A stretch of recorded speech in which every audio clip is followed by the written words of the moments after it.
Sir हमारी thriller genre की picture तो सब लोग देखते आ रहे हैं।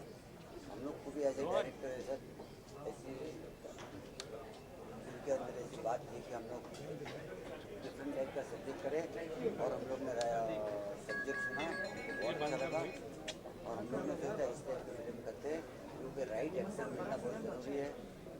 राइट एक्टर हमको मिल गए कपिल, तो हम लोग ने सोचा कि ये सब्जेक्ट हम लोग कॉमेडी बना दें। सर लेकिन किसी का ये भी कहना था कि सर कपिल शर्मा का फेम इतना बढ़ गया है कि उन्हें बॉलीवुड मूवीज में आना चाहिए अब्बास खान।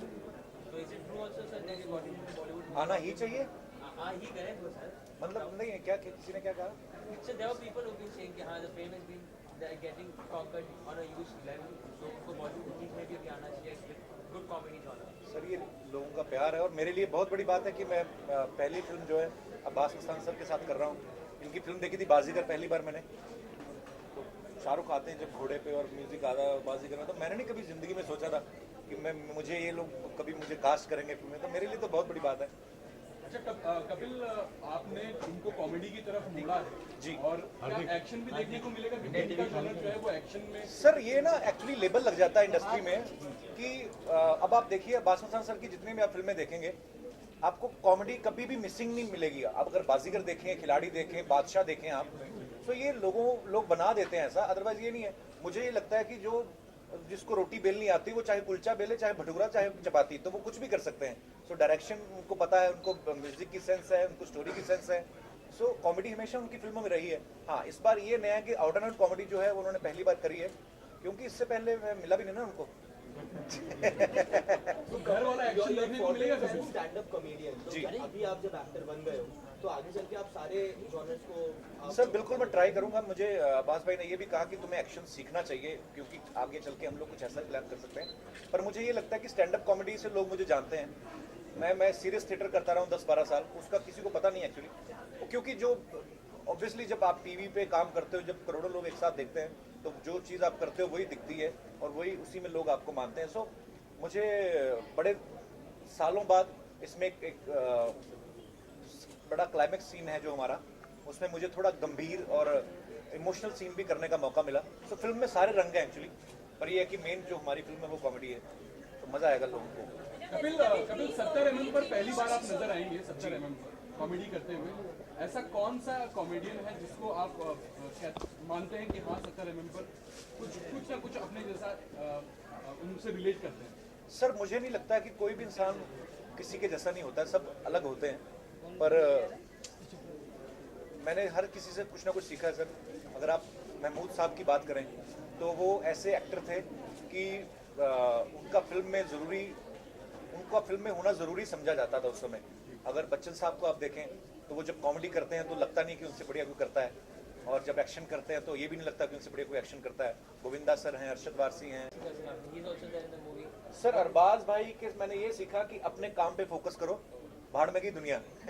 तो वो अपना बड़ा कूल रहते हैं सेट पे अपना। मैं कभी कभी सोचता हूँ इतनी गर्मी में जब शेव करके आप गम लगाते हो और ऊपर से मूंछ लगानी पड़ती है तो बड़ी खींच आती है, तो बेचारे गर्मी में वो लगा के मुझे अंदर से जलन होती थी, और एकदम से कुर्सी को पकड़ के बैठ जाते कि चलो 2-3 मिनट जलेगा, उसके बाद आराम से बैठ जाओ। तो बड़े कूल है, तो उनके साथ मैंने पहले भी काफ़ी काम किया है।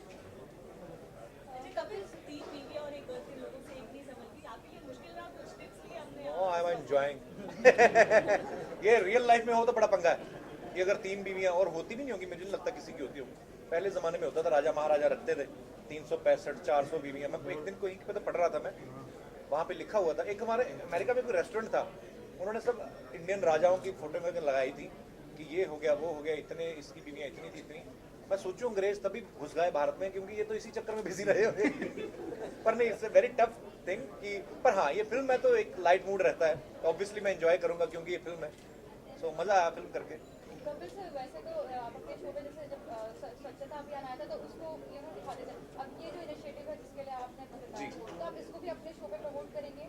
जी, आप अगर आप देखें तो ये भी स्वच्छता अभियान का एक हिस्सा है, बिकॉज हम लोग अगर स्वच्छ भारत की बात करते हैं तो ये सब चीज़ें भी उसी में आती हैं। बिकॉज ये गणपति विसर्जन जो है मोस्टली मुंबई में ज़्यादा मनाया जाता है, महाराष्ट्र में मनाया जाता है, सो अगर हम लोग महाराष्ट्र में ये प्रण कर लें कि हमें अपना, क्योंकि हमें यहीं पे रहना है, तो अगर हम लोग इसको साफ नहीं रखेंगे तो कौन रखेगा? कोई बाहर से आके तो रखेगा नहीं।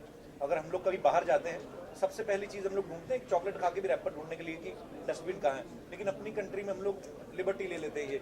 तो मुझे लगता है लोगों में अवेयरनेस आ गई, अभी पूरी तरह क्लीन तो नहीं हुआ है और होगा शायद आने वाले सालों में, लेकिन इतनी अवेयरनेस लोगों में आ गई है, जो मोदी साहब ने भी इनिशिएटिव लिया कि लोग अभी कहीं कचरा फेंकने से पहले फेंक देते हैं अभी भी, लेकिन अभी आसपास देखते हैं, कोई देख तो नहीं रहा, तो धीरे धीरे मुझे लगता है वो चीज़ भी कम हो जाएगी। कपिल सर, सब सारे फिल्म अपने प्रमोट करने के लिए आपके सेट पे आते हैं, आपके शो पर आते हैं, क्या कपिल किसी के सेट पे जाने वाले हैं या अपने ही सेट पे किस अंदाज से promote मैं आपके पास आया हूँ ना, इसीलिए तो एक्चुअली हम लोग जा रहे हैं कुछ एक, जैसे हमारा शो कॉमेडी है तो द वॉइस उसमें जाके आए हैं, अभी हम लोग इंडियन आइडल में जाने वाले हैं, डांस इंडिया डांस में जाने वाले हैं। सो हर तरीके के शोज़ जो है, तारक मेहता का उल्टा चश्मा उसमें भी जाएंगे, बिकॉज हर एक शो की अपनी अपनी खासियत है, सब जगह जाएंगे हम लोग। कपिल, कोई नई चीज सीखी आपने जब अभी अब्बास मस्तान वही सब? सर मैंने रोमांस करना सीखा एक्चुअली। पहले तो मैं बदतमीजी करता था, फ्लर्ट करता था अपने सेट पे, पर मैंने देखा है कि ग्रेसफुली रोमांस आप कैसे करते हो, और ये मुझे मुस्तान भाई ने पहली बार बताया। हम राजस्थान में शूट कर रहे थे, तो मेरे साथ मंजरी थी और सिमरन थी, उनके साथ शूट कर रहा था मैं, तो मुझे डर लग रहा था यार, मैं किसी की बहू बेटी को कैसे पकड़े यार, ऐसा नहीं अच्छा लगता है। तो मेरे को मुस्तान भाई ने कहा कि नहीं नहीं तुम हीरो, तुम्हारी हीरोइन है। फिर मेरे दिमाग में आया यार, ये तो हम तो आए इसीलिए इतनी दूर से फ्लाइट लेकर राजस्थान में। तो थोड़ी देर बाद फिर मुझे पता चला कि नीचे कब्रें थी, लेकिन बड़ा खूबसूरत था। तो मेरे मन में ये भी आया कि नीचे आदमी सो रहे हैं यार बेचारे, जो उनके ऊपर चढ़ के हम लोग समंदर तू किनारा मैं कर रहे हैं। पर नई चीज़ें सीखने को मिली, क्योंकि ये कैमरा के आगे आपको जो आपकी स्क्रिप्ट में लिखा है वो आपको करना पड़ेगा, और आपको यू हैव टू बी। सो मैंने बहुत बड़ी सारी चीज़ें सीखी सर उसमें। उसकी भी आपको ढेर सारी शुभकामनाएं। नया साल भी आ रहा है, उसकी भी ढेर सारी शुभकामनाएं।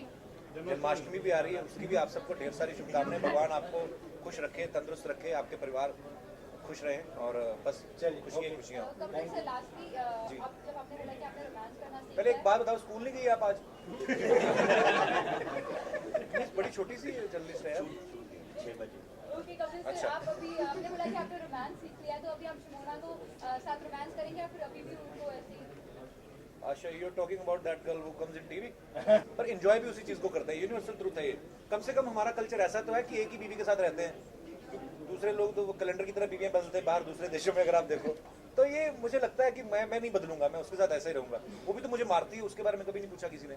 कपिल, कलर्स पे और एक शो आ गया है, कॉमेडी नाइट जी। चाओ, तो बहुत सारी अटकलें हैं कि अब कपिल का शो ऑफर हो जाएगा, और वो शो भी वही टाइम स्लॉट पे आ रहा है सैटरडे के टाइम पे, तो संडे का स्लॉट भी वही शो फिल करेगा, तो इज इट ट्रू? नहीं, ये बिल्कुल सच नहीं है। हमारा शो संडे को आता है, और क्योंकि हम लोग ट्वाइस इन ए वीक थे पहले, तो वो सैटरडे हम लोगों ने छोड़ दिया स्लॉट, बिकॉज 26 एपिसोड की सीरीज बनाई थी ये। टचवुड लोगों का इतना प्यार मिला तो हम 200 एपिसोड के आसपास पहुंच गए हैं। सो फिल्म भी थी करने के लिए, आगे और भी प्रोजेक्ट्स हैं, तो मुझे लगा कि क्वालिटी मेंटेन रहनी चाहिए, ना कि क्वांटिटी। मैं प्रोड्यूसर जरूर बनाऊं अपने शो का, लेकिन मेरी प्रोड्यूसर वाली सोच नहीं है। मैंने अपने पैसे आधे कर लिए, लेकिन शो मैंने मनसी ने वीक किया ताकि लोग इंजॉय करते रहे, देखते रहे। वो अलग शो है, वो उसका फॉर्मेट अलग है, वो सैटरडे को आएगा और हमारा संडे को। चलिए, थैंक यू सो मच, आप सबका बहुत बहुत शुक्रिया। Thank you so much.